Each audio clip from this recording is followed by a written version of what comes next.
Hello students, मैं प्रवीण कुमार रुक्मिणी प्रकाशन के एनटीपीसी क्वेश्चन गाइड वॉल्यूम 3 के सेट नंबर 13 के साथ सेट नंबर 13 में जो जीके के क्वेश्चंस हैं उनको हम लोग अभी डिस्कस करेंगे। और सेट नंबर 13 का जीके का क्वेश्चन अब आपके सामने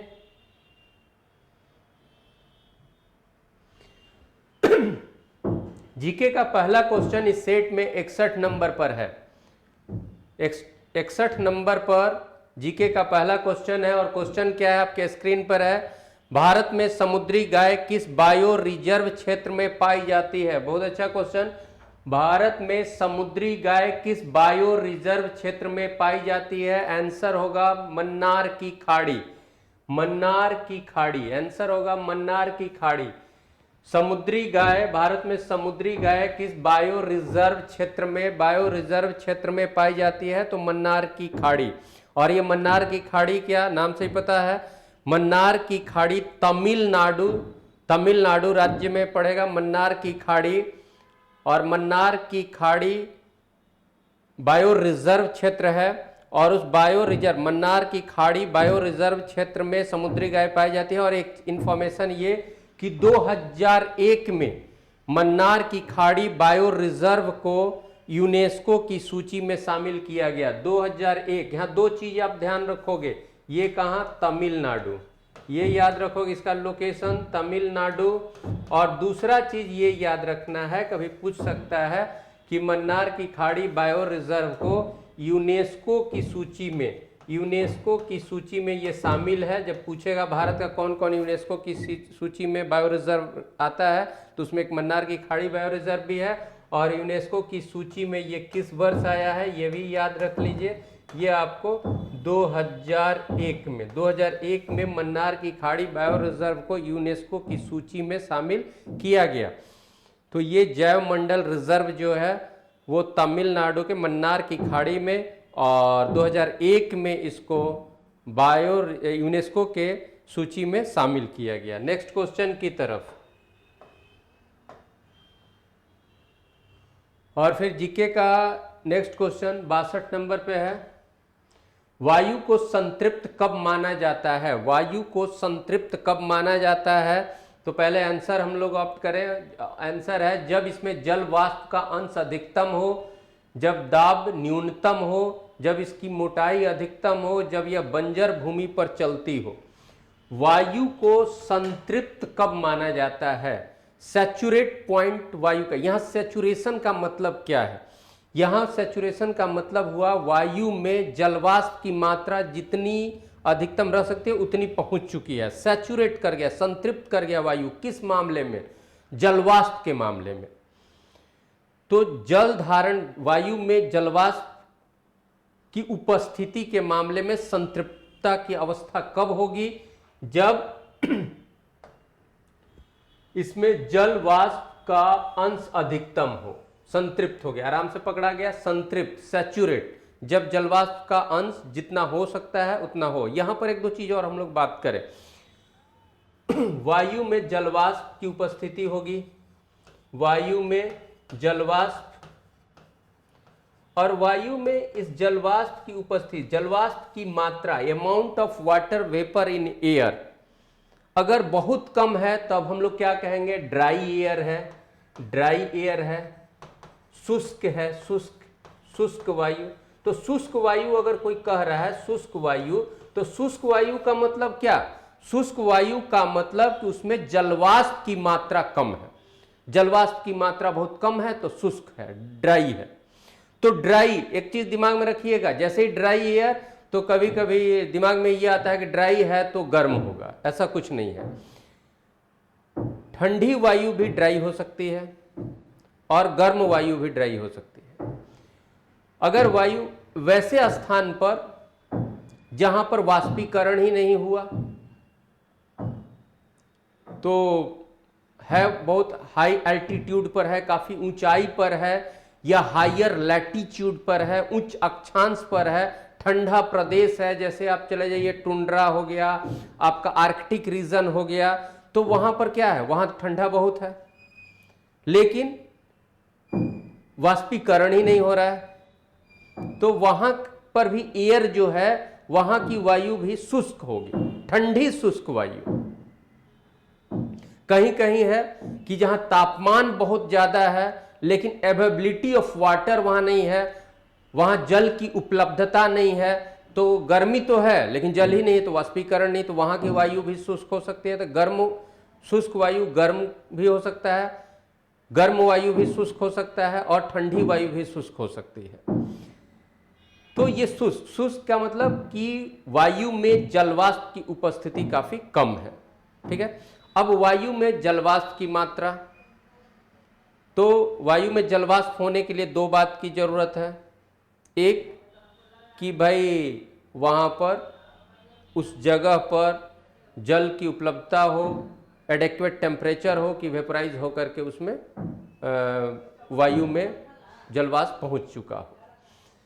तो अगर जलवाष्प की मात्रा बहुत कम है तो शुष्क वायु, जलवाष्प की मात्रा बहुत अधिक है, जलवाष्प अधिक है तो आर्द्र वायु, आर्द्र वायु, आर्द्र, और उसी आर्द्र से आर्द्रता बनता है, आर्द्र वायु, यानी हिंदी में इंग्लिश में क्या कहेंगे, ह्यूमिड, ह्यूमिड एयर, यानी उसमें जलवाष्प की मात्रा है ज्यादा है तो ज्यादा ह्यूमिड है। अब एक चीज और यहां साइंस से, कि तापमान के साथ वायु में जलवाष्प धारण करने की क्षमता बढ़ते जाएगी। तो टेम्परेचर का रिलेशन सीधा होगा ह्यूमिडिटी से, कि भाई यानी वायु द्वारा जलवाष्प धारण करने की क्षमता टेम्परेचर पर डिपेंड करेगा। टेम्परेचर ज्यादा है तो वायु द्वारा जलवाष्प धारण करने की क्षमता अधिक होगी, टेम्परेचर कम है तो जलवाष्प धारण करने की क्षमता भी उसमें कम होगी। तो किसी खास टेम्परेचर पर, किसी टेम्परेचर पर वायु के सैचुरेट होने का स्थिति अलग अलग होगा। ज्यादा टेम्परेचर है तो उसका सैचुरेट होने के लिए ज्यादा जलवाष्प चाहिए, कम टेम्परेचर है तो वायु के सैचुरेशन पर पहुंचने के लिए कम जलवाष्प में भी वो सैचुरेट हो जाएगा। ये चीज भी ध्यान रखना है कि टेम्परेचर अगर ज्यादा है तो उसका सैचुरेशन के लिए ज्यादा जलवाष्प चाहिए, टेम्परेचर कम है तो कम जलवाष्प पर भी वो सैचुरेट हो जाएगा, आर्द्र हो जाएगा। तो वायु को संतृप्त कब माना जाएगा, जब उसमें जलवाष्प का अंश अधिकतम हो।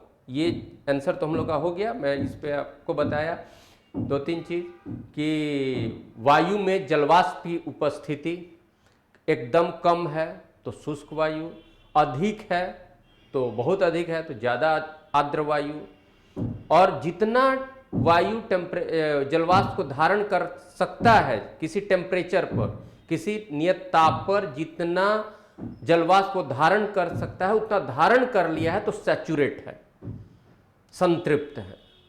और इसी बात पर निकलता है किसी टेम्परेचर पर रिलेटिव ह्यूमिडिटी। तो रिलेटिव ह्यूमिडिटी कि इस तापमान पर वायु अधिकतम कितना धारण कर सकता है और कितना है, तो कितना धारण किया है और कितना अधिकतम धारण कर सकता है, इस रेशियो को ही रिलेटिव ह्यूमिडिटी के रूप में एक्सप्रेस किया जाता है। और सामान्य रूप से बोला जाता है ह्यूमिडिटी इतना परसेंट है, वही रिलेटिव ह्यूमिडिटी का जब परसेंटेज एक्सप्रेशन देते हैं तो वो रिलेटिव ह्यूमिडिटी, तो रिलेटिव ह्यूमिडिटी को प्रतिशत में बताते हैं। तो प्रतिशत में बताने का मतलब क्या, कि किसी तापमान पर, आज जितना तापमान है किसी जगह का, तो इस तापमान पर कितना उपस्थित है वायु में जलवाष्प और कितना अधिक हो सकता है। तो कितना है बटा कितना हो सकता है, कितना है इस टू कितना हो सकता है, इसका ही परसेंटेज एक्सप्रेशन जब देते हैं इनटू 100 करके, तो रिलेटिव ह्यूमिडिटी एक्सप्रेस होता है। तो रिलेटिव ह्यूमिडिटी यानी कितना है बटा कितना हो सकता है, इस अनुपात को ही रिलेटिव ह्यूमिडिटी कहते हैं।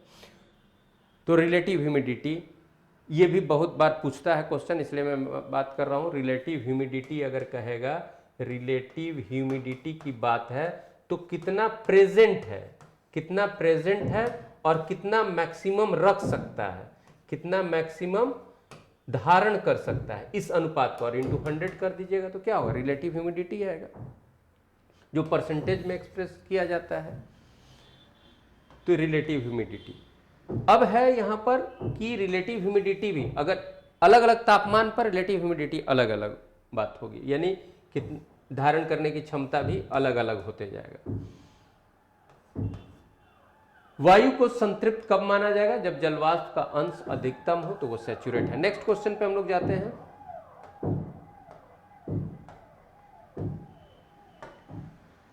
निम्न में से कौन सा स्मारक मेमोरियल सबसे पुराना है? ये 4 को दिया हुआ है, इसमें कौन सा हमारा स्मारक जो है वो सबसे पुराना है? कुतुब मीनार, खजुराहो, ताजमहल, अजंता की गुफाएं, इनमें सबसे पुराना कौन है ये हम लोग को चुनना है। ये जो ऐतिहासिक स्थल हैं इनमें सबसे पुराना कौन है? तो भाई कुतुब मीनार आप जान रहे हो, कुतुब मीनार की बात आ रही है तो कुतुब मीनार का निर्माण कार्य कौन शुरू कराया था? कुतुबुद्दीन ऐबक। कुतुबुद्दीन ऐबक शासक ही कब बना? यानी वो तो गुलाम था, अपने को कभी सुल्तान घोषित नहीं किया था, लेकिन उसका काल 1206 से गुलाम वंश की बात होती है, तो ये 13वीं सदी का हो गया। ताजमहल आप जान रहे हो शाहजहां का बात है, मुगल काल का बात है, मुगल का भी बहुत बाद का काल का है, शाहजहां के समय का है, तो ये भी बहुत बाद का हो गया। तो इससे तो ये बाद का हो गया। अब है खजुराहो और फिर है अजंता की गुफाएं। इन दो में से कोई एक आंसर होगा। कुतुब मीनार में एक लुक में कुतुब मीनार दिल्ली सल्तनत का, ताजमहल और बाद का मुगल का, अब खजुराहो और अजंता की गुफाएं। अजंता की गुफाएं जो है किसी खास अवधि, छोटे अवधि की बनी हुई है, किसी खास साल का बना हुआ नहीं है। इन गुफाओं पर अजंता है कहां पहले ये जानिए। कुतुब मीनार तो आप जान रहे हैं दिल्ली में है, ताजमहल जान रहे हैं आगरा में है, सबको मालूम है। अजंता ये महाराष्ट्र में अजंता महाराष्ट्र, और महाराष्ट्र के औरंगाबाद जिला में, औरंगाबाद जिला में, महाराष्ट्र के औरंगाबाद जिला में। चलो ठीक है। अब ये अजंता की गुफाएं हैं, केव है, और उसके दीवार पर चित्र बनी हुई हैं। तो ये अजंता की गुफाएं कब की हैं? ये प्रथम सदी ईसा पूर्व यानी बीसी, प्रथम सदी ईसा पूर्व से 7वीं सदी ईसवी तक से ये रिलेट कर रहा है। यानी प्रथम सदी ईसा पूर्व से 7वीं सदी ईसवी तक के चित्र यहां पर मिलते हैं। खास करके इसका संबंध ज्यादा इसमें चित्र बने हैं गुप्त काल में, और गुप्त काल भी देख रहे हैं कब का है? ये गुप्त काल में, गुप्त काल की शुरुआत तो 275 से ऐसे हम लोग मानते हैं, तीसरी सदी के अंतिम चरण से, यानी चौथी सदी से 300 से ज्यादा गुप्त का मतलब ओरिजिनल स्थापना होता है। तो गुप्त काल तीसरी सदी के अंतिम चरण से, चलिए ठीक है। और उसके बाद तो उसी समय तो अजंता की चित्र नहीं बनी है, बाद में बनी है। तो ये गुप्त काल में, ऐसे तो हमने आपको बता दिया कि इसके जो चित्र हैं प्रथम सदी ईसा पूर्व से 7वीं सदी ईसवी तक के चित्र इसमें बने हुए हैं। अजंता है कहाँ? महाराष्ट्र का औरंगाबाद में। अब खजुराहो, ये खजुराहो जो है ये चंदेल शासकों के द्वारा बना हुआ है। ये खजुराहो है कहाँ? पहले ये बात करो। ये मध्य प्रदेश में है, ये मध्य प्रदेश। खजुराहो कहाँ? मध्य प्रदेश, एमपी। और खजुराहो चंदेल शासक, ये चंदेल शासक कब आए भाई? तो चंदेल का बात आता है प्रतिहार के बाद का, चंदेल का बात आएगा प्रतिहार के बाद का। तो प्रतिहार के बाद का, तो ये इसके बहुत बाद के हो गए, 9वीं 10वीं सदी के, 10वीं 11वीं सदी के हो गए। तो खजुराहो बाद का हो गया। अजंता का तो प्रथम सदी ईसा पूर्व से 7वीं सदी, ताजमहल तो खैर बहुत बाद का, कुतुब मीनार आपको बताया ही। तो इसमें सबसे पुराना कौन है? अजंता की गुफाएं। निम्न में से इन चारों में सबसे प्राचीन जो है सबसे जो पुराना है वो कौन है? अजंता की गुफाएं। अजंता की गुफाएं कहाँ? महाराष्ट्र में। खजुराहो कहाँ? मध्य प्रदेश में। खजुराहो का जो मंदिर है, खजुराहो में मंदिर है। और एक विशेषता और जानो खजुराहो के मंदिर का, कि वहां पर चंदेल शासकों के द्वारा ये मंदिर वहां बनाया गया, यहाँ चित्र है, अजंता की गुफाओं में चित्र है। खजुराहो में क्या है, खजुराहो ऐतिहासिक स्थल में क्या है, बहुत से मंदिर है, चंदेलों की राजधानी भी रही है। और खजुराहो में हिंदू मंदिर भी है, बौद्ध मंदिर भी है और जैन मंदिर भी है। खजुराहो में, मध्य प्रदेश के खजुराहो में हिंदू मंदिर भी, बौद्ध मंदिर भी और जैन मंदिर भी। दूसरी बात, यहाँ के मंदिर जो है नागर शैली, उत्तर भारत में नागर शैली में मंदिर बनी है। मंदिर का शैली उत्तर भारत में नागर शैली और दक्षिण भारत की मंदिर शैली, जो दक्षिण भारत की मौलिक मंदिर शैली है वो द्रविड़। और जिस मंदिर में नागर और द्रविड़ दोनों शैलियों का उपयोग होता है उसको बेसर शैली कहते हैं। ये भी क्वेश्चन होता है। तो द्रविड़ शैली की मंदिर कहाँ, द्रविड़ शैली कहाँ, साउथ का, दक्षिण का। नागर मंदिर शैली कहाँ, उत्तर भारत का। और जिसमें नागर और द्रविड़ दोनों शैली का जिसमें पुट हो उसको बेसर शैली कहते हैं। तो खजुराहो में बौद्ध धर्म का भी, जैन धर्म का भी और हिंदू धर्म के भी मंदिर है। हिंदू धर्म के कुछ मंदिर जो बहुत इंपॉर्टेंट है उसमें कंदारिया देव मंदिर है, लक्ष्मण मंदिर है, दूला देव मंदिर है। तो खजुराहो के मंदिर, तो कंदारिया देव मंदिर, ये बार बार क्वेश्चन पूछता है, कंदारिया देव मंदिर कहाँ, खजुराहो में। लक्ष्मण मंदिर कहाँ, खजुराहो में। दूला देव मंदिर कहाँ, खजुराहो में। तो ये सब इंफॉर्मेशन आपके खजुराहो से रिलेटेड। और तीनों बौद्ध, हिंदू, जैन तीनों के हैं, नागर शैली, ये सब जानोगे। महाराष्ट्र में आपको अजंता की गुफा, और अजंता की गुफा में जो दीवारों पर जो चित्र मिले हैं वो प्रथम सदी ईसा पूर्व से 7वीं सदी ईस्वी तक के चित्र वहाँ पर मिले हैं। तो हमारे जो दिए हुए ऑप्शंस हैं उसमें सबसे पुराना ऐतिहासिक स्थल, ऐतिहासिक स्मारक, इन 4 ऑप्शन में सबसे पुराना है अजंता की गुफाएं। बहुत रिपीट हो गया। नेक्स्ट में हम लोग आ रहे हैं।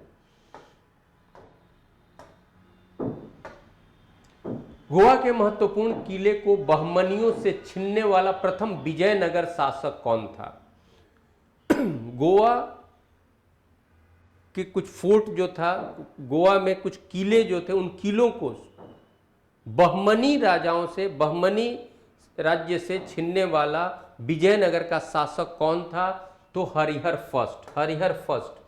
अब इस पे थोड़ा सा बात, आप विजयनगर और बहमनी दोनों बात आ गया, यहां से क्वेश्चन आपका कुछ रहता है। देखो, दिल्ली सल्तनत में जब तुगलक वंश का शासन था, और तुगलक वंश का शासक एक महत्वपूर्ण शासक, बहुत सफल तो नहीं रहा लेकिन बहुत महत्वपूर्ण शासक तुगलक वंश का, उसकी चर्चा में किसी डिस्कशन में किया भी था, वो था मोहम्मद बिन तुगलक। असफल था, लेकिन उसके बहुत सारे प्रोजेक्ट आए, बहुत कुछ करना चाहा, लेकिन विफलताएं उसको मिलती गई। लेकिन था बहुत इनोवेटिव, बहुत काम करने वाला था मोहम्मद बिन तुगलक।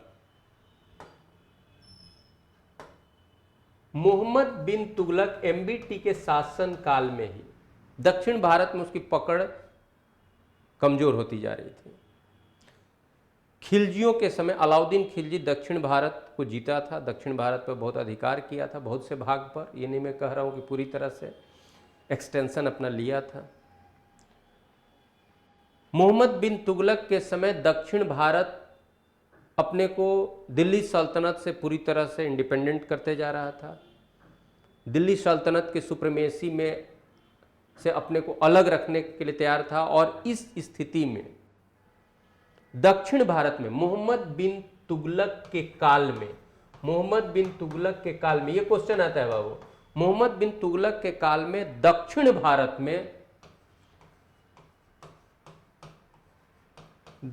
भारत में 3 स्वतंत्र शक्तियां, 3 स्वतंत्र शक्तियों का उदय हुआ, महत्वपूर्ण शक्तियों का, 3 महत्वपूर्ण स्वतंत्र शक्तियों का उदय हुआ। और उसमें विजयनगर, बहमनी, देखो भाई आंसर का इंतजार करता है, आंसर तो आपके पास हरिहर सेकंड, विजयनगर का हरिहर सेकंड बहमनियों से, बहमनी राज्य से गोवा क्षेत्र के कुछ किलों को जीत लिया था। याद कर लो, बात खत्म। लेकिन यहां पर मैं जो एडिशनल चीज बता रहा हूं कि मोहम्मद बिन तुगलक के शासनकाल में दक्षिण भारत में 3 स्वतंत्र शक्तियों का उदय हुआ। उसमें पहला विजयनगर, और ये शक्ति उभर के आई 1336 ईस्वी में। फिर बहमनी, आप जानते हो ये सब भी क्वेश्चन पूछता ही है, बहुत बार हम लोग के सेट में रहा है कि भाई विजयनगर की स्थापना कब, बहमनी की स्थापना कब। मैं 3 शक्तियों का बोला। एक और शक्ति मदुरा का सल्तनत, मदुरा का सल्तनत, मदुरा का सल्तनत, ये जो क्षेत्र था ना मदुरा, मदुरा का पांड्य राज्य था प्राचीन काल में। मदुरा के पांड्य क्षेत्र को बाद में ये इस क्षेत्र को अलाउद्दीन खिलजी जीत लिया था और दिल्ली सल्तनत में मिला लिया था। और फिर इस काल में दिल्ली सल्तनत से इसको एक व्यक्ति ने अलग किया 1350 ईस्वी में, और वो था हसन, वो था आपको अलग किया और उसका नाम मदुरा का सल्तनत रखा। जलालुद्दीन अहसन था। अब यहाँ जलालुद्दीन अहसन एक स्वतंत्र शक्ति स्थापित किया, मदुरा का सल्तनत। खैर यहाँ पर शॉर्ट में यही याद करो। क्वेश्चन क्या आ सकता है यहाँ? क्वेश्चन आ सकता है बहमनी की स्थापना दिल्ली सल्तनत के किस शासक के काल में? तब हम लोग आंसर क्या होगा? MBT, मोहम्मद बिन तुगलक। या किस वंश के काल में? तो तुगलक वंश के काल में। विजयनगर की स्थापना किसके काल में? 1336। तो याद करते हो इनकी उस समय शासक कौन था दिल्ली सल्तनत का? तो मोहम्मद बिन तुगलक। फिर क्वेश्चन क्या आता है कि विजयनगर का संस्थापक कौन था? तो हरिहर फर्स्ट, हरिहर प्रथम, और उसका भाई था बुक्का प्रथम, दोनों मिलकर, दोनों भाई थे, बुक्का फर्स्ट, हरिहर फर्स्ट और बुक्का फर्स्ट। ये बहमनी, हसन बहमन शाह के द्वारा, मदुरा का सल्तनत जलालुद्दीन अहसन के द्वारा। ये सब फाउंडर का नाम याद रखना है, ईयर का नाम याद रखना है, कब हुआ ये याद रखना है। देखो तो 36 से 47 ये कुछ वर्ष के बाद आया, यानी कितना वर्ष? 11 वर्ष के बाद बहमनी की स्थापना हुई। विजयनगर की स्थापना के 11 वर्ष के बाद विजयनगर शुरू में प्रभावकारी रहा, और विजयनगर यानी हरिहर फर्स्ट के बाद हरिहर सेकंड के काल में विजयनगर, हरिहर सेकंड के काल में विजयनगर बहमनी के अधीन गोवा था, और गोवा के कुछ क्षेत्र को, कुछ किलों को, कुछ फोर्ट पर अधिकार कर लिया। वही आपका क्वेश्चन है। क्वेश्चन है बहमनियों से छीनने वाला प्रथम विजयनगर शासक कौन था? गोवा के महत्वपूर्ण किले को, फोर्ट्स को बहमनियों से छीनने वाला प्रथम विजयनगर शासक कौन था? तो हरिहर सेकंड। लेकिन बाद में आप देखोगे कि बहमनी ज्यादा, बाद में विजयनगर कमजोर हो गया, बहमनी कुछ ज्यादा प्रभावकारी हुए। और फिर देखोगे कि बहमनी, एक चीज मैं और यहां पर एडिशनल चीज बता रहा हूं, बहमनी कितने अंगों में टूटा? बहमनी फिर समाप्त हो गया और बहमनी से 5 अंग निकले, और वह है बेरार, बीदर, बीजापुर, अहमदनगर, गोलकुंडा। बेरार, बीदर, अहमदनगर, बीजापुर, गोलकुंडा, बहमनी से टूटे हुए 5 अंग, ये भी आपको याद रखना है।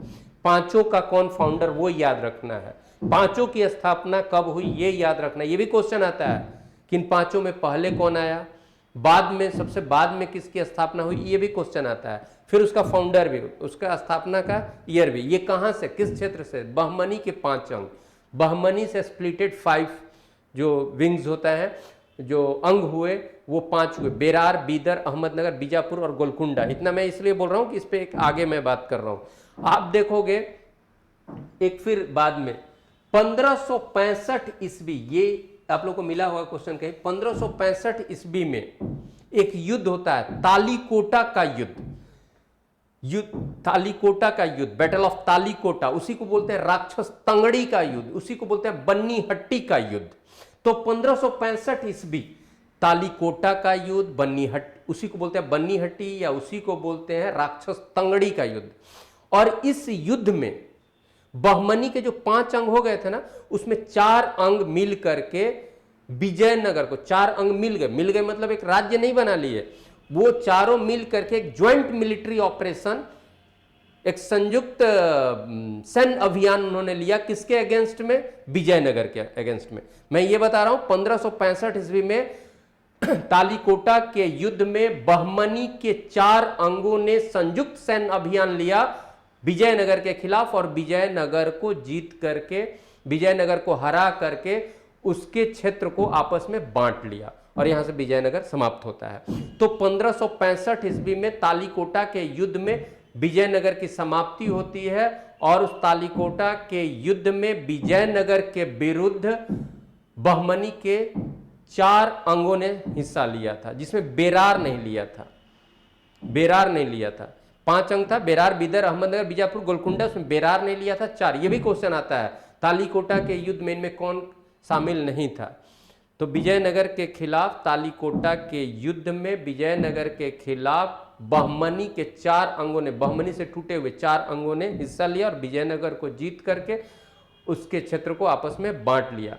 बाद में फिर मुगल काल में देखोगे फिर क्या होता है, बेरार को कोई जीत लिया, बेरार को अहमदनगर जीत लिया और बीदर को, बेरार को अहमदनगर जीत लिया, बीदर को बीजापुर जीत लिया और बाद में देखते हो तो रह गया अहमदनगर, बीजापुर और गोलकुंडा।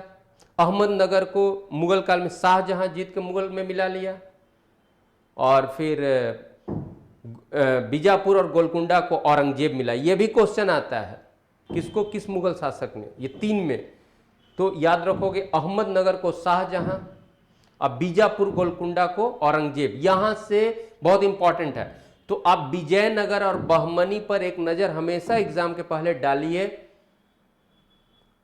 उसके फिर विजयनगर से संबंधित उसके कुछ प्रशासन से भी, उसके प्रमुख राजाओं से भी, उस पर जो वंश का शासन हुआ वो भी, ये सब क्वेश्चन फ्रेम होता है। इंपॉर्टेंट जगह, इंपॉर्टेंट ये टॉपिक था, इसलिए मैं बात कर रहा हूँ और यहाँ से कुछ आपको बता दिया। इस सबको आप देख लोगे, विजयनगर की स्थापना, बहमनी का स्थापना, मदुरा के सल्तनत का स्थापना, तालीकोटा का युद्ध, विजयनगर बहमनी के 5 अंगों का बात और फिर मुगल का प्रसार उस क्षेत्र में।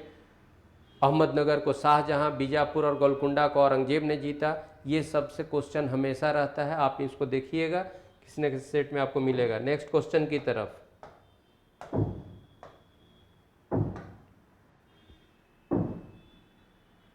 कंप्यूटर सिस्टम हार्डवेयर द्वारा व्यवस्थित द्रुततर, महंगा और अपेक्षाकृत छोटा संग्रह रूप क्या है? ये देखो, ये जो आंसर है कैसे, CAHCE, कैसे। ये बेसिकली ऑस्ट्रेलियन इंग्लिश का एक वर्ड है, ऑस्ट्रेलियन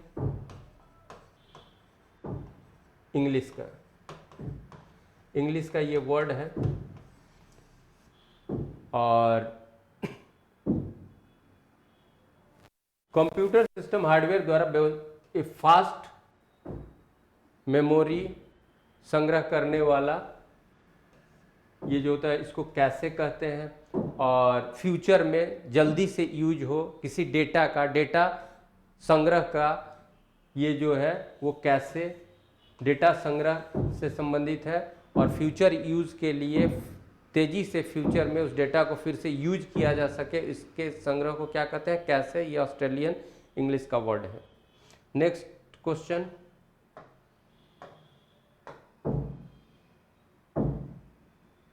इसका 15 जनवरी को किस रूप में मनाया जाता है? 15 जनवरी को सेना दिवस के रूप में मनाया जाता है। 15 जनवरी सेना दिवस, 1 जनवरी आपको याद है श्रम दिवस, 15 जनवरी को किस रूप में मनाया जाता है? सेना दिवस। और 1 मई को श्रम दिवस 1 जनवरी बोला गया था, 1 मई को श्रम दिवस। 15 जनवरी को किस रूप में मनाया जाता है? तो सेना दिवस के रूप में। ये क्वेश्चन नंबर 66 हम लोग का है, सेना दिवस 15 जनवरी को। नेक्स्ट क्वेश्चन,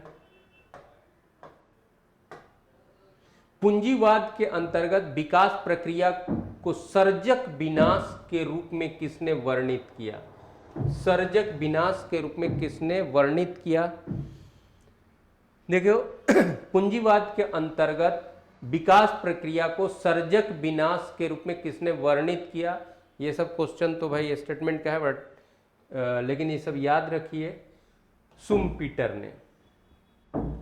अब देखिए, पूंजीवाद अर्थव्यवस्था है, या तो पूंजीवादी अर्थव्यवस्था है, पूंजीवादी अर्थव्यवस्था, कैपिटलिस्ट इकोनॉमी सिस्टम, या फिर साम्यवादी अर्थव्यवस्था जो समाजवाद के सिद्धांत पर साम्यवादी, और फिर मिश्रित अर्थव्यवस्था।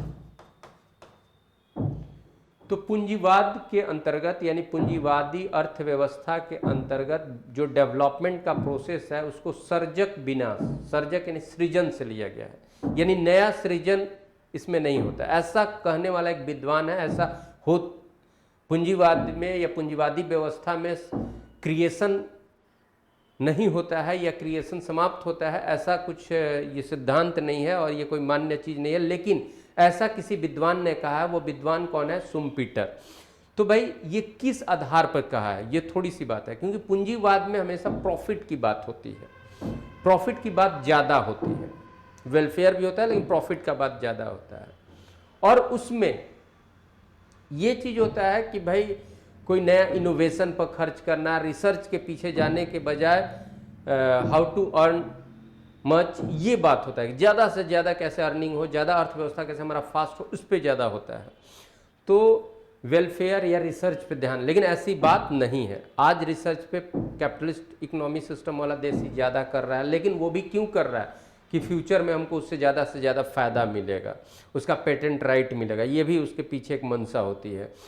लेकिन यहाँ पर सीधा सा क्वेश्चन है, इस पर हम लोगों को कुछ खास नहीं जाना है कि पूंजीवाद के अंतर्गत विकास प्रक्रिया को सर्जक विनाश के रूप में किसने वर्णित किया है? तो वो शुम्पीटर, जो ए ऑप्शन पर है। नेक्स्ट क्वेश्चन की तरफ हम लोग जाएंगे। एजरा कप का संबंध किस खेल से है? तो खेल कप और खेल से संबंधित जो छोटे छोटे टर्म्स होते हैं, खेल से संबंधित जो टर्म है वो याद रखना है, खेल से संबंधित जो कप है वो याद रखना है, और भी जो खेल से संबंधित जो कुछ भी आपका जो भी आपकी सूचनाएं हैं, अद्यतन, वो सब तो आपके करंट में रहता ही है। यहाँ पर क्वेश्चन हमारा स्टैटिक जीके का है, यहाँ पर ये क्वेश्चन हमारा जो स्थापित जीके है उसका है। तो खेल से संबंधित स्थापित जीके भी हो सकता है, खेल से संबंधित करंट का भी क्वेश्चन हो सकता है।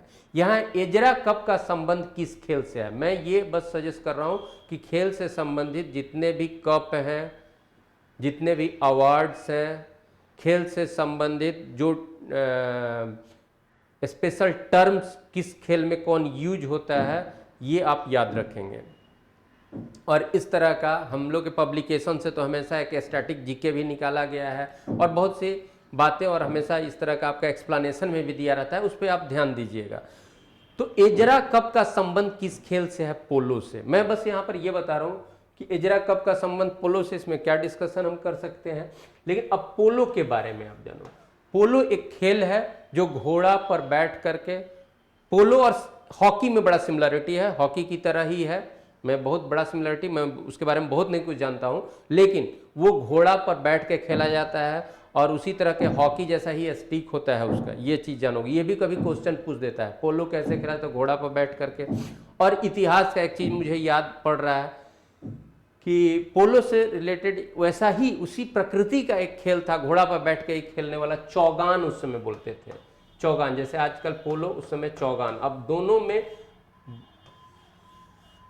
कुछ हद तक समानता, बहुत हद तक समानता, खेल का नियम क्या उस पर नहीं, लेकिन ये भी पूछ सकता है पोलो आज के किस खेल की तरह, चौगान आज के किस खेल की तरह? तो पोलो की तरह, तो चौगान।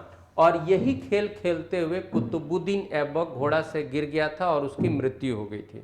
तो गुलाम वंश या दिल्ली सल्तनत का पहला जो शासक हुआ, लेकिन उसने अपने को सुल्तान घोषित नहीं किया, मैं पिछले भी किसी क्वेश्चन में बोला था अभी, तो उसकी मृत्यु चौगान खेलते समय घोड़ा से गिर के हो गई थी। किसकी? कुतुबुद्दीन ऐबक की। कुतुबुद्दीन ऐबक की मृत्यु घोड़ा से गिर के हुई थी चौगान खेलते समय। और इतिहास में जैसे घोड़ा से गिर के कौन मरा? कुतुबुद्दीन ऐबक। मंच के सीढ़ी से गिर करके कौन मरा? तो ग्यासुद्दीन तुगलक। और लाइब्रेरी के सीढ़ी से गिर के कौन मरा? हुमायूं। तो मंच के सीढ़ी नहीं, मंच से। फिर याद रखोगे, घोड़ा से गिर के कौन मरा? कुतुबुद्दीन ऐबक। मंच से, स्टेज से गिर के कौन मरा? तो ग्यासुद्दीन तुगलक। और लाइब्रेरी के सीढ़ी से गिर के कौन मरा? हुमायूं। ये 3 चीज।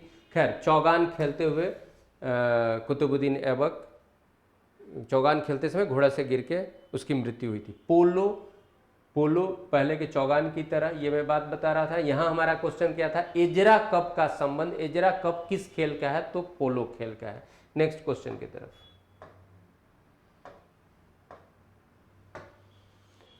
वायु के तापमान में परिवर्तन से ध्वनि का निम्नांकित में से कौन सा गुण प्रभावित होता है? ये साइंस के सर आपको डिस्कस करेंगे, क्योंकि और नेक्स्ट क्वेश्चन की तरफ हम लोग जा रहे हैं। 71 पे होगा।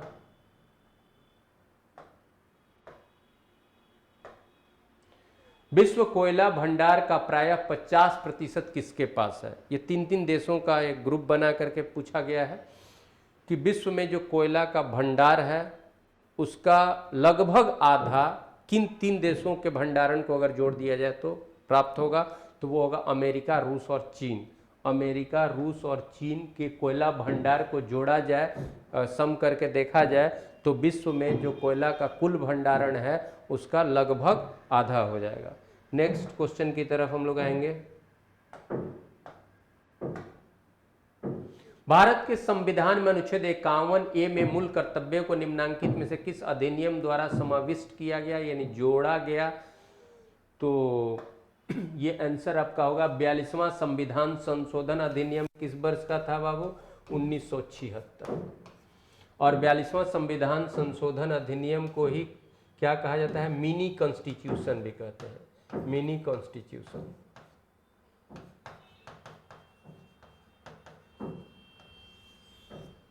ये भी क्वेश्चन होता है कि संविधान संशोधन अधिनियम को मिनी कॉन्स्टिट्यूशन कहते हैं, यानी इससे बहुत कुछ संविधान में संशोधन किया गया। अब तक का सबसे बड़ा संविधान संशोधन है 42वां संविधान संशोधन, ईयर 1976।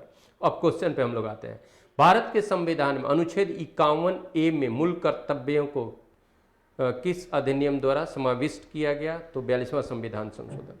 42वां संविधान संशोधन से बहुत कुछ हुआ था, लेकिन यहाँ पर हम लोग अपने क्वेश्चन के हिसाब से मूल कर्तव्य, फंडामेंटल ड्यूटीज, फंडामेंटल ड्यूटीज, मूल कर्तव्य या मौलिक कर्तव्य। मूल संविधान में, यानी जब हमारा संविधान बना था, यानी 1976 के पहले तक संविधान में मौलिक कर्तव्य नाम का कोई चीज नहीं रखा गया था। ये कोई टॉपिक, ये कोई टाइटल का चीज हमारे कॉन्स्टिट्यूशन में नहीं था। फंडामेंटल ड्यूटीज नाम का चीज नहीं था। 42वां संविधान संशोधन अधिनियम 1976 द्वारा भारतीय संविधान में मौलिक कर्तव्यों को रखा गया। 42वां संविधान संशोधन 1976 द्वारा भारतीय संविधान के भाग 4 में क जोड़कर, यानी 4 क के तहत या 4A के तहत और आर्टिकल अनुच्छेद 51 में ए जोड़कर के 51 क यानी 51A के तहत प्रत्येक भारतीय नागरिक के लिए 10 मौलिक कर्तव्य रखे गए। तो भारतीय संविधान में मौलिक कर्तव्यों का समावेश 42वां संविधान संशोधन 1976 के द्वारा किया गया। भारतीय संविधान में मौलिक कर्तव्य कहाँ है?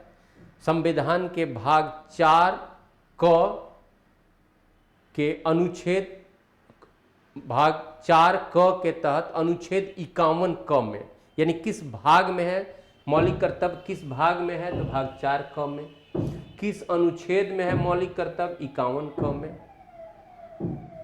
और एक साथ, यानी 42वें संविधान संशोधन के द्वारा ही 10 मौलिक कर्तव्यों को रखा गया। वर्तमान में मौलिक कर्तव्यों की कुल संख्या, वर्तमान में मौलिक कर्तव्यों की कुल संख्या कितनी है? 11। मौलिक कर्तव्य अभी कितने हैं? तो आप बोलोगे 11। आप जानते ही होंगे मौलिक कर्तव्यों की वर्तमान में कुल संख्या कितनी है? 11। अब 10 तो जोड़ा गया 42 में, 10 को एक ही साथ रखा गया। अब एक 11वां भी जुड़ा है, जो 86वां संविधान संशोधन, ये सब याद रखिएगा, ये आपको याद भी होगा क्योंकि इसे बहुत पॉपुलर क्वेश्चन है। 86वां संविधान संशोधन 2002 के द्वारा, ये 86वां संविधान संशोधन द्वारा एक और मौलिक कर्तव्य जोड़ा गया। उससे और भी बातें हुई हैं, आपको 21 क में भी बात हुआ है, 45 में भी बात हुआ है। तो यहाँ पर जो क्वेश्चन है 11वां मौलिक कर्तव्य किससे जुड़ा, तो 86वां संविधान संशोधन से। तो अभी मौलिक कर्तव्य कुल कितने हैं, 11। 42वें संविधान संशोधन से कितने मौलिक कर्तव्य स्थापित किए गए थे, 10। आरंभ में, संविधान के आरंभ में या 1976 के पहले तक कितने मौलिक कर्तव्य थे, तो एक भी नहीं। मौलिक कर्तव्य नाम का कोई चीज संविधान में नहीं रखा गया।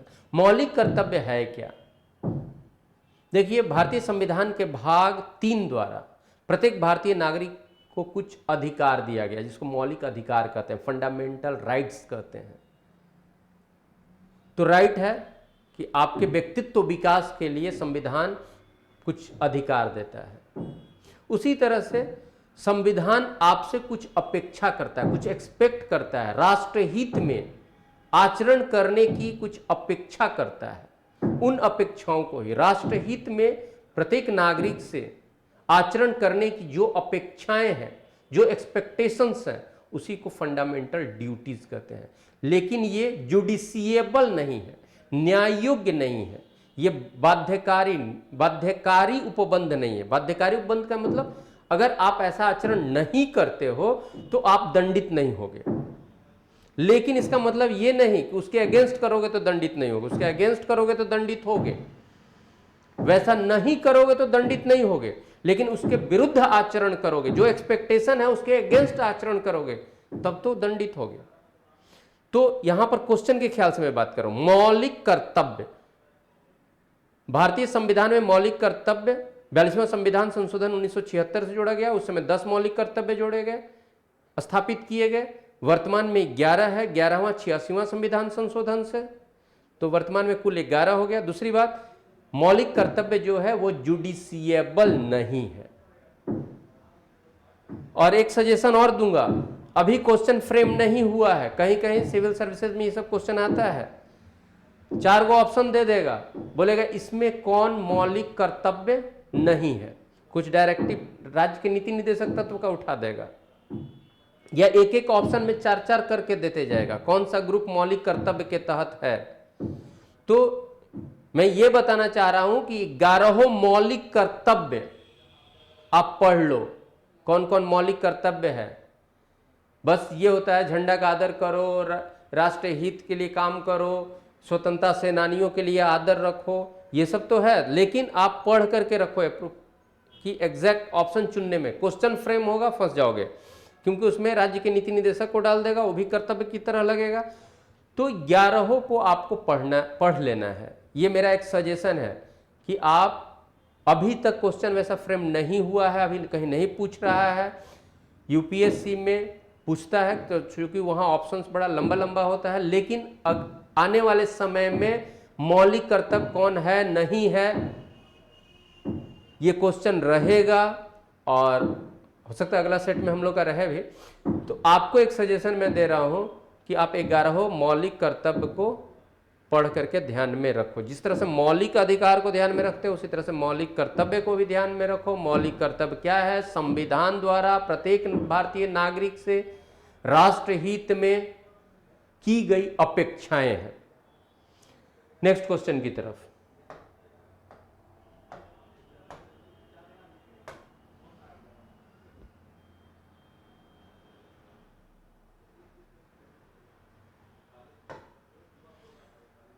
ये फिर हम लोग का जीके क्वेश्चन है, उसके पहले साइंस का क्वेश्चन था, यानी 73 नंबर पर साइंस का क्वेश्चन था। ये 74 नंबर पर है, महमूद गजनी की प्रसिद्ध अंतिम अभियान किसके विरुद्ध हुआ था? अच्छा क्वेश्चन है, ये जाटों के विरुद्ध। महमूद गजनी भारत पर 17 बार आक्रमण किया, ये बच्चा बच्चा जानता है। और महमूद गजनी भारत पर आक्रमण कब से कब? 1011 से 1027 तक। और कितनी बार बाबू? 17 बार। चलो ठीक है। इसी में 1025 में वो आक्रमण किया था। जो ज़्यादा पूछता है सोमनाथ मंदिर को, जो गुजरात में सोमनाथ मंदिर को लूटा था, सोमनाथ मंदिर को तोड़ा भी था और सोमनाथ मंदिर में बहुत लूटपाट किया था। तो 1025 में सोमनाथ आक्रमण उसका, वो कितनी बार? 17 बार। रेंज कब से कब में? 1001 ईस्वी से 1027 ईस्वी तक में 17 बार। उसका अंतिम आक्रमण किसके विरुद्ध था? ये हम लोग का क्वेश्चन है। वो जाटों के विरुद्ध, जाटों के विरुद्ध उसका था। अब चूंकि देखो,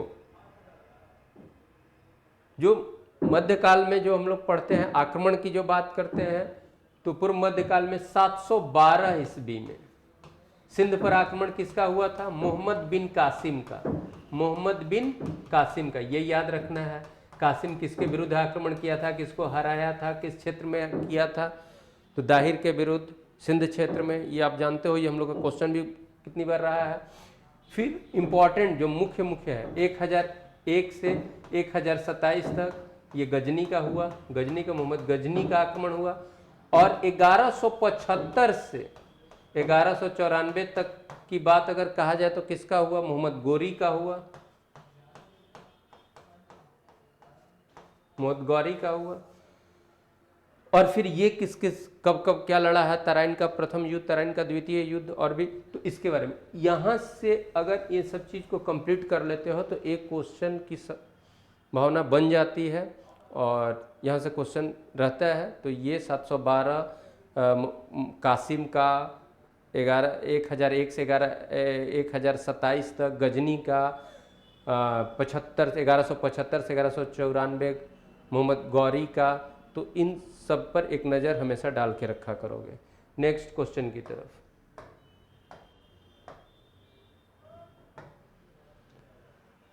और फिर हम लोग का क्वेश्चन 77 पर है। लक्षद्वीप में कितने द्वीप हैं? लक्षद्वीप समूह में कितने द्वीप हैं? तो वो 36। लक्षद्वीप हमारा एक केंद्र शासित प्रदेश, भारत के राजनीतिक इकाई में ये केंद्र शासित प्रदेश। तो किधर? अरब सागर में। और इधर एक केंद्र शासित प्रदेश बंगाल की खाड़ी में, अंडमान निकोबार द्वीप समूह। तो लक्षद्वीप केंद्र शासित प्रदेश या लक्षद्वीप समूह में कुल द्वीप कितने हैं? 36। ये आंसर हमारा हुआ। फिर बंगाल की खाड़ी में जो है हमारा अंडमान एंड निकोबार द्वीप समूह जो केंद्र शासित प्रदेश है, उसमें द्वीपों की कुल संख्या, छोटे बड़े द्वीप उसमें अगर ले जाएं तो उसमें बहुत द्वीप है, यानी 575 के आसपास उसमें द्वीप है।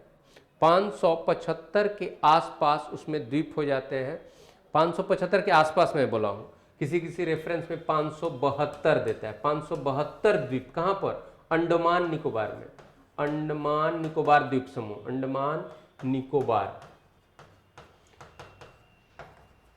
द्वीप समूह में 572, ये बहुत सारे 572, यानी लगभग 500, ऐसे 572 ही याद रखो, एग्जैक्ट ही जो अभी रेफरेंस में आ रहा है 572 छोटे बड़े द्वीप जो है 572। और अरब सागर में जो हमारा लक्षद्वीप केंद्र शासित प्रदेश है, उसमें कितने द्वीप हैं? कुल 36। दूसरी बात, इसमें 10 ही द्वीप ऐसा है जहाँ इनहेबिटेंट, जो आबाद है, जहाँ लोग रहते हैं। 10 द्वीप जहाँ आबादी पाई जाती है, आबादी यानी लोग रहते हैं, ठीक है।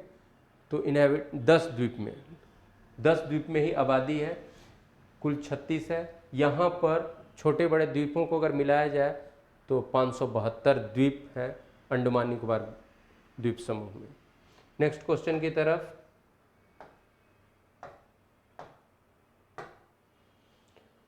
और 78 नंबर पे क्वेश्चन हमारा है, वैगाई नदी का स्रोत किस पहाड़ी से है? ये बहुत ही अच्छा क्वेश्चन। वैगाई नदी ये है वरुशानद पहाड़ी से निकलती है वैगाई नदी। और ये वैगाई नदी जो है, ये वरुशानद, ये कहाँ पर? लोकेशन कहाँ? तमिलनाडु। तमिलनाडु किसका लोकेशन? वरुशानद पहाड़ी का। तो वैगाई नदी का स्रोत किस पहाड़ी में? वरुशानद। और वरुशानद पहाड़ी कहाँ? तमिलनाडु। नेक्स्ट क्वेश्चन की तरफ।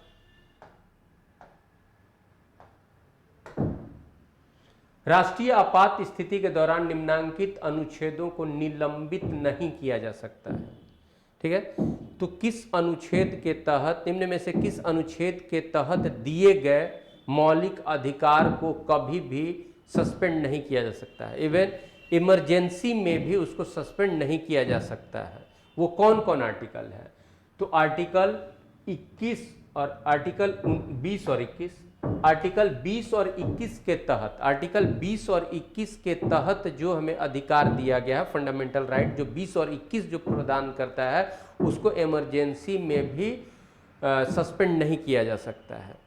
तो ऑप्शन ये दोनों 20-21 और ऑप्शन ए एवं बी, तो बी में तो अनुच्छेद 19 है, यहाँ पर थोड़ा गलत है, आप इसको समझो ए एवं सी दोनों, ए एवं सी दोनों, बी नहीं। 19 में 19 वाला तो सस्पेंड हो ही जाएगा, 19 नहीं, यहाँ पर गलत टाइप है।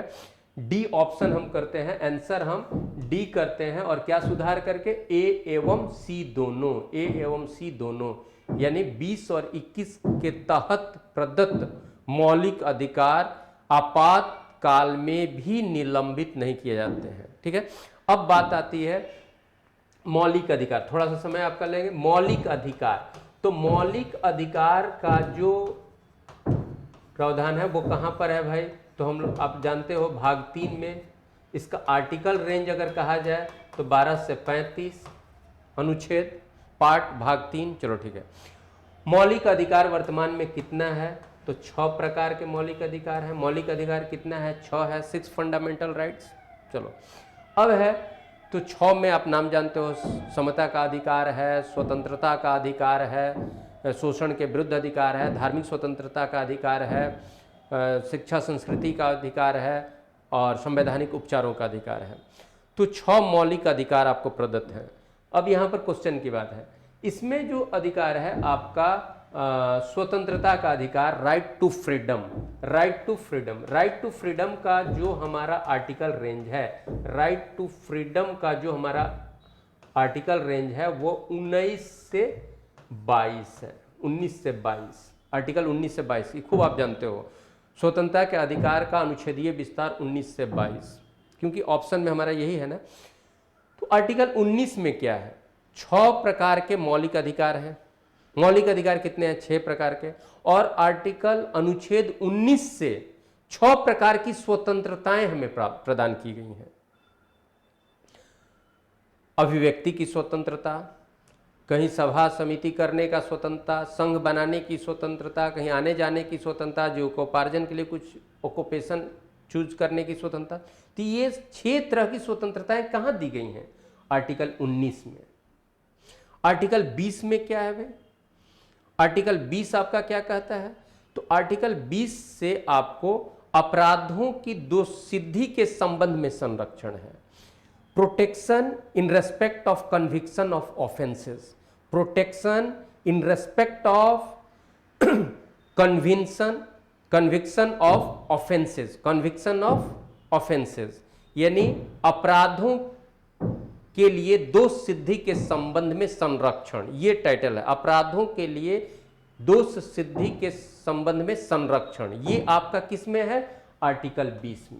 आर्टिकल 20 में अपराधों के दोष सिद्धि के लिए संरक्षण, यानी इससे हम लोग को क्या अधिकार मिला कि सिर्फ किसी पर चार्ज लगा दिया, किसी पर चार्ज लगा दिया गया कि इसने ये किया है, इसने हमको मारा है, ये किया है, तो सिर्फ ये चार्ज किसी के द्वारा चार्ज लगा देने से कोई अपराधी नहीं हो जाता है। वो चार्ज व्यक्ति को, जिस पर ये चार्ज लगाया गया है, उसको भी कुछ अधिकार है कि उस पर जो आरोप लगा है, यानी आरोप जिस पर लगा है उसको अधिकार है कि उसके ऊपर जो आरोप लगा है उसके बारे में उसको कुछ अधिकार है। तो अधिकार क्या है भाई? कि सिर्फ आरोप लग जाने से वो अपराधी नहीं हो जाता, उसको अपराधी की तरह ट्रीट नहीं हो सकता है। अपराध, किसी एक ही अपराध के लिए अगर दोष सिद्ध हो भी जाता है तो एक ही अपराध के लिए एक से अधिक बार दंडित नहीं किया जा सकता है। किसी अपराध के लिए जितना दंड निर्धारित है उससे ज़्यादा नहीं दिया जा सकता है। और किसी व्यक्ति को अपने विरुद्ध साक्ष होने, गवाह बनने के लिए बाध्य नहीं किया जा सकता। No one can be compelled कि वो ये स्वीकार करे कि उसने ये किया है। तो उसको बाध्य नहीं किया जा सकता। फिर से आप ध्यान से सुनोगे, आर्टिकल 20 में ये दिया गया है कि किसी पर अगर आरोप लग गया तो आरोपित को भी कुछ अधिकार है, जिस पर आरोप लगा है उसको भी अधिकार है, उसको ये अधिकार है कि वो आरोप नहीं लगा अपने पक्ष में कह सके। दूसरी बात, अगर उसको सिर्फ आरोप लग गया तो उसको अपराधी की तरह उसके साथ व्यवहार नहीं किया जा सकता जब तक अपराध सिद्ध नहीं हो जाता। अगर उस पर लगा हुआ आरोप सिद्ध हो गया तो उस आरोप अपराध के लिए जितना दंड निर्धारित है उससे ज्यादा नहीं दिया जा सकता है। एक ही अपराध के लिए एक से अधिक बार दंड नहीं दिया जा सकता, और किसी व्यक्ति को उस पर लगे आरोप को स्वीकार करने के लिए उसको बाध्य नहीं किया जा सकता है। ये सब चीज कहां दिया गया है? आर्टिकल 20 में। और ये बात कभी भी, ये अधिकार कभी भी निलंबित नहीं हो सकता, चाहे देश में आपात की स्थिति ही क्यों नहीं हो, ये नहीं निलंबित हो सकता है। दूसरा, अनुच्छेद 21 क्या है? तो अनुच्छेद 21 है प्राण और दैहिक स्वतंत्रता। अनुच्छेद 21 क्या है? अनुच्छेद 21 प्राण और दैहिक स्वतंत्रता, यानी किसी व्यक्ति को अपने शरीर और प्राण की रक्षा करने का अधिकार हमेशा है। तो protection of life and personal liberty, protection of life and personal liberty, ये 21 में है। तो ये भी बहुत बड़ा अधिकार है और ये भी कभी सस्पेंड नहीं हो सकता। तो आर्टिकल 20 और आर्टिकल 21 के तहत प्रदत्त अधिकार को किसी भी हाल में सस्पेंड नहीं किया जा सकता, और इसलिए हमारा ऑप्शन जो बनेगा आर्टिकल 20 और 21 दोनों। तो यहाँ पर जो डी में जो है वो या तो अनुच्छेद 20 को बी में कर देना चाहिए था, ये गलत टाइपिंग है, यहाँ पर सी समझो, या इससे भी आपको मतलब नहीं है तो आप यहाँ देखो कि अनुच्छेद 20 और 21 के तहत दिए गए अधिकार किसी भी समय सस्पेंड नहीं होता। ये आप बहुत सा सेट बनाते बनाते आपको मालूम भी होगा, लेकिन इस पे हमने बताया कि आखिर 20 में क्या है, आखिर 21 में क्या है, और आप जानोगे कि 21 में ही ए जोड़ करके राइट टू एजुकेशन दिया गया है, शिक्षा का अधिकार दिया गया। तो शिक्षा का अधिकार कहाँ दिया गया? 21A में। कब दिया गया? 86वां संविधान संशोधन से जोड़ा गया। और 21A में 6 से 14 आयु वर्ग के बच्चे को 6 से 14 आयु वर्ग के बच्चे को निःशुल्क प्राथमिक शिक्षा प्राप्त करने का ये मौलिक अधिकार है, ये 21A में। और भी बहुत सा जो निजी बात का चीज होता है वो 21 से ही, बहुत 21 आर्टिकल 21 के तहत बहुत सारे जजमेंट जो सुप्रीम कोर्ट के आए हैं जिसमें निजता की बात आती है उसको आर्टिकल 21 से जोड़ता है। तो आर्टिकल 20 और 21 के द्वारा के तहत दिए गए मौलिक अधिकार को किसी भी स्थिति में सस्पेंड नहीं किया जा सकता है। नेक्स्ट क्वेश्चन की तरफ हम लोग आएंगे।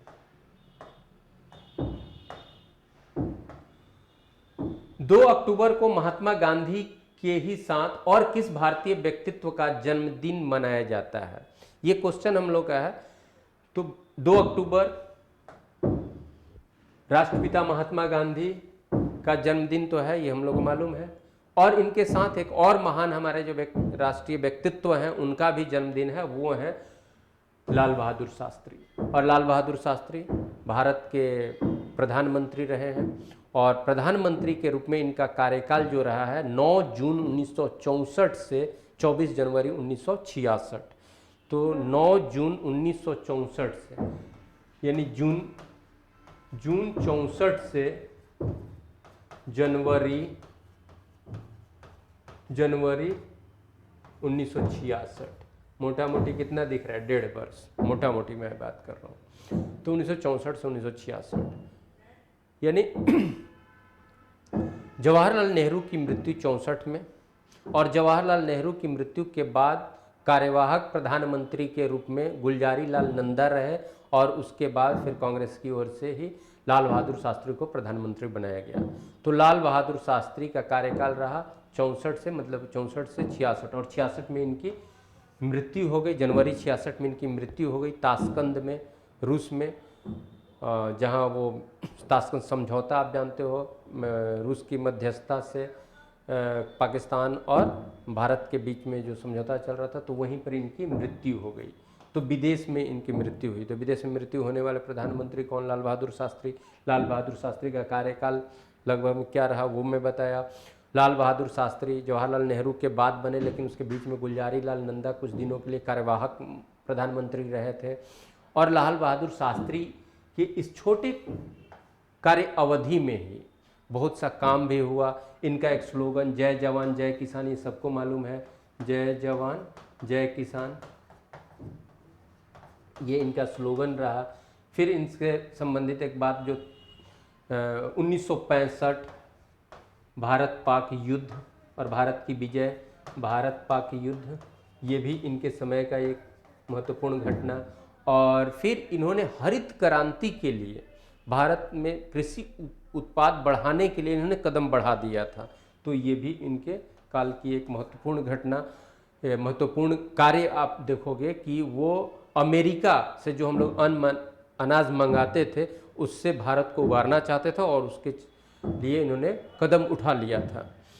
तो लाल बहादुर शास्त्री, यहाँ क्वेश्चन है 2 अक्टूबर को महात्मा गांधी के ही साथ और किस भारतीय व्यक्तित्व का जन्मदिन मनाया जाता है? तो वो लाल बहादुर शास्त्री। लाल बहादुर शास्त्री का अगर जीवन काल की बात की जाए तो उनका लाल बहादुर शास्त्री का जीवन काल 1904 से 1966, 1904 से 1966, 1966 के जनवरी तक, तो इनका जीवन काल है 1904 से 1966। यानी लाल बहादुर शास्त्री का जन्म कब हुआ था? लाल बहादुर शास्त्री का जन्म कब हुआ? तो 2 अक्टूबर तो मालूम ही चल गया, 2 अक्टूबर 1904 को। 2 अक्टूबर को महात्मा गांधी के ही साथ और किस भारतीय व्यक्तित्व का जन्मदिन मनाया जाता है? आंसर है लाल बहादुर शास्त्री। नेक्स्ट क्वेश्चन की तरफ। जलीय वातावरण में फास्फोरस, ये सर आप साइंस वाले सर डिस्कस करेंगे। इसके बाद हम लोग आते हैं 82 नंबर क्वेश्चन पे। कौन सा देश sugar bowl of the world के रूप में जाना जाता है? चीनी का कटोरा किसको कहते हैं? तो क्यूबा को। चीनी का कटोरा किसको कहते हैं? क्यूबा को। और हम लोग ये कहेंगे क्यूबा कहाँ है? तो क्यूबा जो है वो कैरेबियन सागर का देश है, एक द्वीप देश है क्यूबा। तो क्यूबा कहाँ है? तो मध्य अमेरिका का ये कैरेबियन सागर, कैरेबियन जो सागर है तो उसका एक देश है क्यूबा, एकदम द्वीप है क्यूबा। और क्यूबा को sugar bowl of the world कहते हैं। सबसे ज़्यादा चीनी उत्पादन यहाँ होता है तो sugar bowl of the world कहते हैं। चीनी का कटोरा क्यूबा को कहते हैं और ये कैरेबियन सागर में है, कैरेबियन द्वीप के द्वीपीय देश है ये।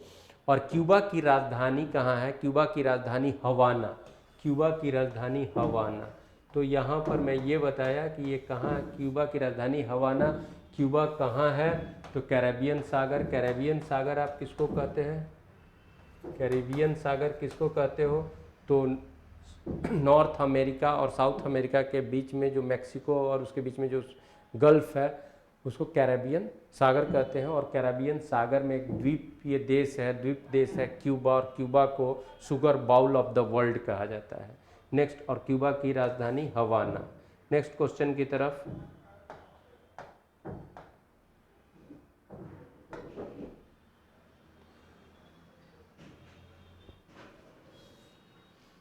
फिर हम लोग का क्वेश्चन है 85 नंबर पे।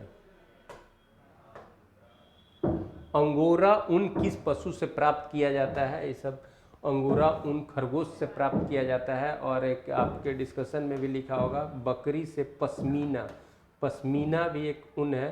तो पश्मीना ऊन जो है ये बकरी से प्राप्त किया जाता है। पश्मीना ऊन जो है वो बकरी से प्राप्त किया जाता है। और फिर इसके बाद का जो क्वेश्चन हम लोग का है 85 नंबर के बाद का जो क्वेश्चन है वो नेक्स्ट क्वेश्चन ही है 86 नंबर पर। 86 नंबर का क्वेश्चन,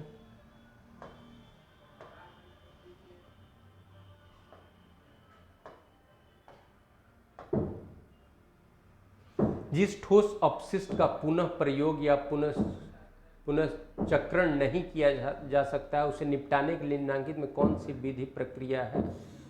वो रेसिडुअल, वो अपशिष्ट, ठोस अपशिष्ट जो बच गया है, रेसिडुअल जो यूज आपने किसी चीज़ का किया अब उसको आगे यूज नहीं कर सकते हैं, तो उसको समाप्त करने के लिए कौन जो विधि अपनाई जाती है, जो प्रक्रिया अपनाई जाती है, ज़मीन में भरना, बहुत सा चीज़ को ज़मीन में गाड़ दिया जाता है, जो रेसिडुअल हुआ, जो आपका केमिकल हुआ या केमिकल कुछ कंपोनेंट जो हुआ, जो मेडिकल चीज़ का हुआ, प्लास्टिक का कुछ हुआ, तो बहुत कुछ नहीं होता है तो अंदर गाड़ने की भी बात होती है, या फिर कुछ उससे हानिकारक रेडिएशन निकल रहा है तो उसको भी अंदर गाड़ा जाता है। भस्मीकरण, ताप अपघटन और गैसीकरण, ये जितनी प्रक्रियाएं हैं वो वैसे अपशिष्ट जिसका रिसाइकलिंग नहीं किया जा सकता है उसको करने के लिए ये सब कहीं ना कहीं यूज किया जाता है। ज़्यादा जो एडवांस हुआ, ज़्यादा गैसीकरण कर दिया गया वो भी होता है। भस्मीकरण, जला करके उसको बना दिया गया राख के रूप में, ये भी किया जाता है। लेकिन जलाने से भी पॉल्यूशन की बात होती है, ज़मीन में भर देने से, ज़मीन में गाड़ देने से भी किसी न किसी मृदा प्रदूषण की बात आती है। लेकिन फिर भी उसको ओपन रखने से ज़्यादा हानि है, तो कहीं ना कहीं उसका क्या किया जाता है, तो उसकी समाप्ति के लिए ये सारे कदम उठाए जाते हैं। तो उपर्युक्त सभी यहाँ आंसर होगा। नेक्स्ट क्वेश्चन की तरफ। बारिश के दिनों में, फिर साइंस का क्वेश्चन है और फिर क्वेश्चन हम लोग का 96 नंबर पे है। फिर क्वेश्चन हम लोग का 96 नंबर पे है। निम्न में कौन 2019-20 के लिए federation of Indian chamber of commerce and industry के अध्यक्ष बने? इसमें से कौन जो है FICCI के अध्यक्ष 19-20 के लिए बने हैं? ये क्वेश्चन हम लोग का है, क्वेश्चन नंबर 96, और इसका आंसर है संगीता रेड्डी। संगीता रेड्डी को वर्ष 2019-20 के लिए federation of Indian chamber of commerce and industry का अध्यक्ष बनाया गया। तो 2019-20 के लिए FICCI के अध्यक्ष कौन? संगीता रेड्डी। Next question.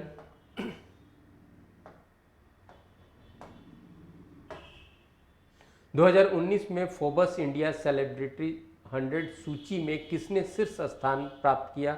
तो फोर्ब्स इंडिया के द्वारा 100 सेलिब्रिटीज़ का जो लिस्ट दिया गया, फोर्ब्स इंडिया के द्वारा 100 सेलिब्रिटीज़ का जो लिस्ट दिया गया, उसमें सबसे ऊपर कौन किस सेलिब्रिटी ने का नाम रहा? तो वो 100 जो इम्पोर्टेंट सेलिब्रिटीज़ का लिस्ट जिसको फोर्ब्स इंडिया ने जारी किया, उसमें प्रथम स्थान पर कौन था? तो विराट कोहली। विराट कोहली का नाम 2019 में फोर्ब्स इंडिया सेलिब्रिटी 100 सूची में सबसे शीर्ष पे था। विराट कोहली के बारे में क्या कहा आप तो जानते ही हो। अब नेक्स्ट क्वेश्चन के बारे में। इंडियन कोस्ट गार्ड ने स्वच्छ समुद्र NW 2019 नामक 2 दिवसीय क्षेत्रीय स्तर का प्रदूषण प्रतिक्रिया अभ्यास कहाँ आयोजित किया? तो यहाँ पर क्वेश्चन इंडियन कोस्ट गार्ड द्वारा जो एक्सरसाइज किया गया है 2019 NW स्वच्छ समुद्र NW 2019 एक्सरसाइज, ये इंडियन कोस्ट गार्ड एक पैरामिलिट्री बल है हमारा, जो तटीय सुरक्षा के लिए, जैसे आपका स्थल के लिए सीमा सुरक्षा बल SSB ये है, उसी तरह से तट की सुरक्षा के लिए एक हमारा जो पैरामिलिट्री फोर्स है, अर्धसैन्य बल जो है वो इंडियन कोस्ट गार्ड है। और उसने स्वच्छ समुद्र NW 2019 नाम का 2 दिवसीय एक प्रदूषण दूर करने का, समुद्र में प्रदूषण दूर करने का एक एक्सरसाइज किया।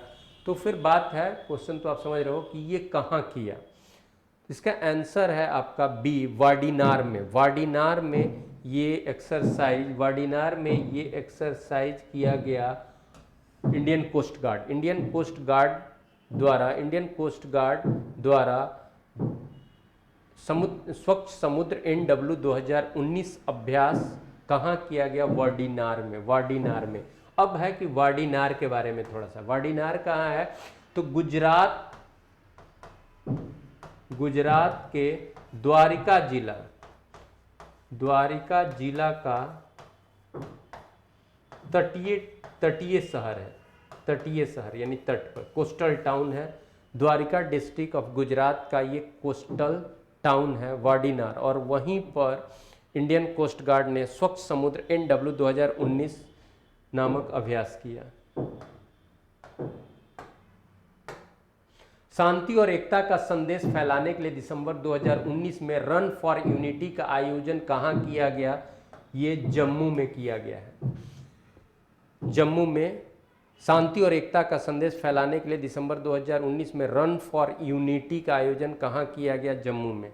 नेक्स्ट क्वेश्चन, दिसंबर 2019 में नए विदेश सचिव के रूप में किसे नियुक्त किया गया? और वर्तमान में भी वही हैं, ये तो बोल रहा है दिसंबर 2019 में नए विदेश सचिव के रूप में किसे नियुक्त किया गया और वर्तमान में भी वही हैं, वो हैं हर्षवर्धन श्रृंगला।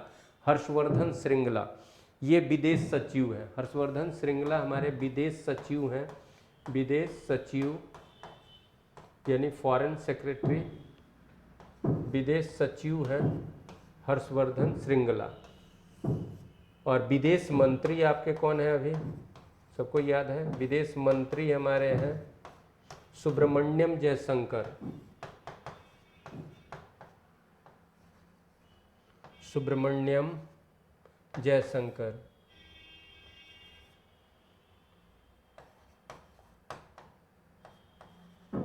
एस जयशंकर, एस जयशंकर ये हमारे विदेश मंत्री हैं। यहाँ हम ये बताना चाह रहे हैं कि ये जो एस जयशंकर हमारे विदेश मंत्री हैं ना, ये पहले विदेश सचिव भी रह चुके हैं, विदेश सचिव भी रह चुके हैं। अभी वर्तमान में जो विदेश मंत्री सुब्रमण्यम जयशंकर हैं वो कभी विदेश सचिव भी रहे थे।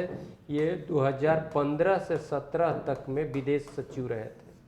और वर्तमान विदेश सचिव हमारे हर्षवर्धन श्रृंगला हैं, जिनकी नियुक्ति दिसंबर 2019 में, जैसा क्वेश्चन है, दिसंबर 2019 में नए विदेश सचिव के रूप में किसे नियुक्त किया गया? हर्षवर्धन श्रृंगला। और वर्तमान में भी विदेश सचिव हर्षवर्धन श्रृंगला है। और भारत के प्रथम विदेश सचिव जो थे वो KPS मेनन थे। KPS मेनन भारत के प्रथम विदेश सचिव, भारत के प्रथम विदेश सचिव थे KPS Menon, KPS Menon, KPS Menon ये प्रथम विदेश सचिव। विदेश मामले के लिए जो विभाग है विदेश सचिव ये खास करके सामान्य रूप से इंडियन फॉरेन सर्विस वाले बनते हैं, इंडियन फॉरेन सर्विस वाले, IFS वाले, इंडियन फॉरेन सर्विस वाले विदेश सचिव बनते हैं, या फिर किसी देश में हमारे एनवॉय यानी राजनयिक बनते हैं। तो वर्तमान में जो हमारे विदेश सचिव हैं वो हर्षवर्धन श्रृंगला। और डॉक्टर हर्षवर्धन हमारे स्वास्थ्य मंत्री भी हैं, वो हर्षवर्धन अलग, ये हर्षवर्धन श्रृंगला जो वर्तमान में विदेश सचिव हैं। और इस सेट का ये अंतिम क्वेश्चन हुआ, हमारा GK का भी अंतिम क्वेश्चन। अगले सेट में फिर हम मिलेंगे। Thank you very much.